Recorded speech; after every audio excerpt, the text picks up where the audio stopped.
Well, we are in the middle of a weather impact alert day right now. We're seeing temps in the 90s all across central Indiana. However, if you stepped outside, you know it feels even hotter than that. So right now we're working to make sure that you know the full impact that this extreme heat that we have right now could have on your plans tonight. We do have live team coverage for you. Karen Campbell's out and about in the heat, live downtown. That's where some workers had to do the job and couldn't stay out of the extreme temps outside. That's right. Let's begin with meteorologist Sean Ash, who's been tracking just how hot it's going to get tonight and if any relief is in sight. Sean, fill us in. We have relief. Unfortunately, it is several days away here, so we're locked into this, and that weather impact alert, by the way, as we told you, is also going to go into tomorrow. Let's talk about this evening. We still have at least another couple of hours where we're going to have a heat index near 100 degrees here.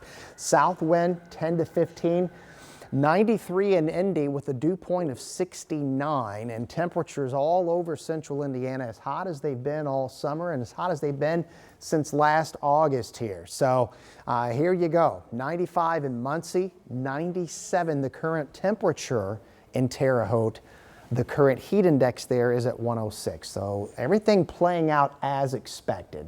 If you do have outdoor plans, if they involve athletics, you are really going to have to use some caution here and use a lot of breaks, drink a lot of water here.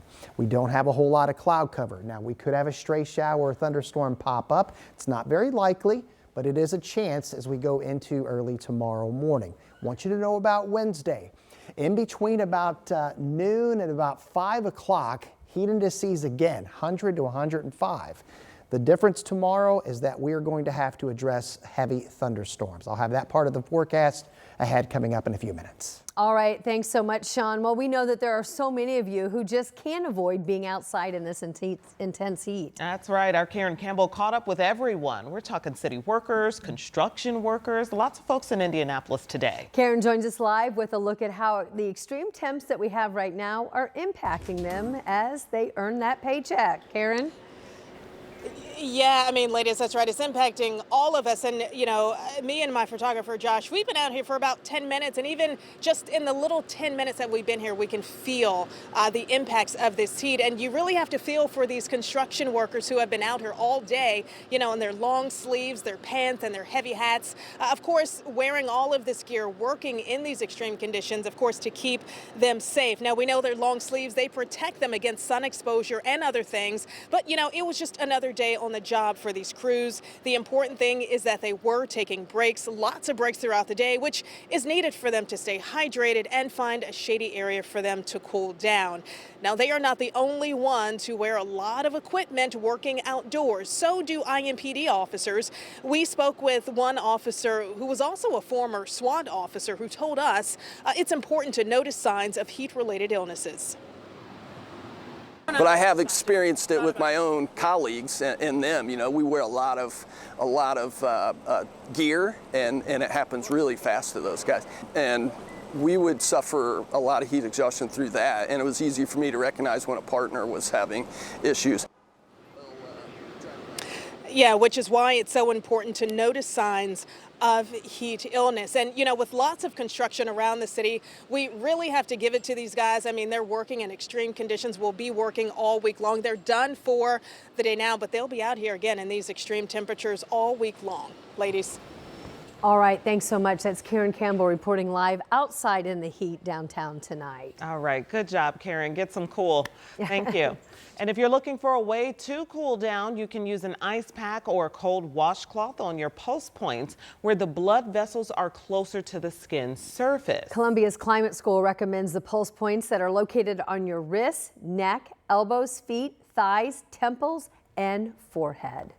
And if you're looking to go to a place to cool off, you can always find one by first starting to call 211. They've got operators available 24/7 who will help you find a cooling center near you. So we've made it easy for you to do just that. We've posted the number for 211 as well as a list of the Indy parks that have cooling centers available. It's on our website right now. You can get there really quickly if you scan this QR code that's on your screen right now. It'll take you to WTHR.com/SceneOn13.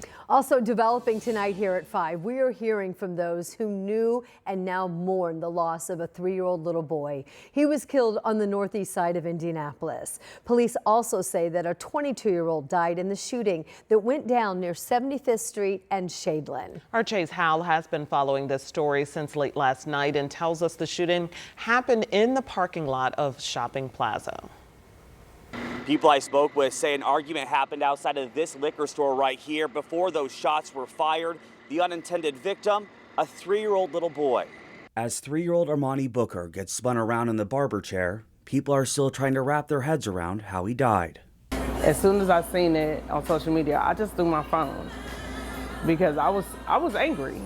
Like, how could you kill a 3-year-old? Tia Gathing says she's been cutting Armani's hair for about 1.5 years now.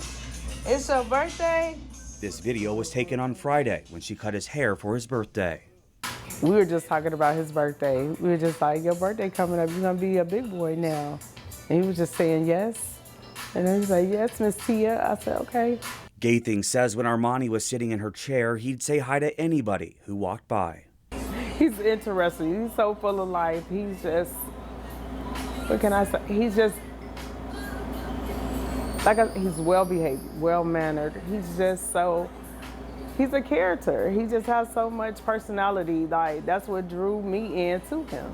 And while Armani won't be sitting back in her chair, his smile will live with her forever. His face, his little face, he was just so cute. He was so adorable.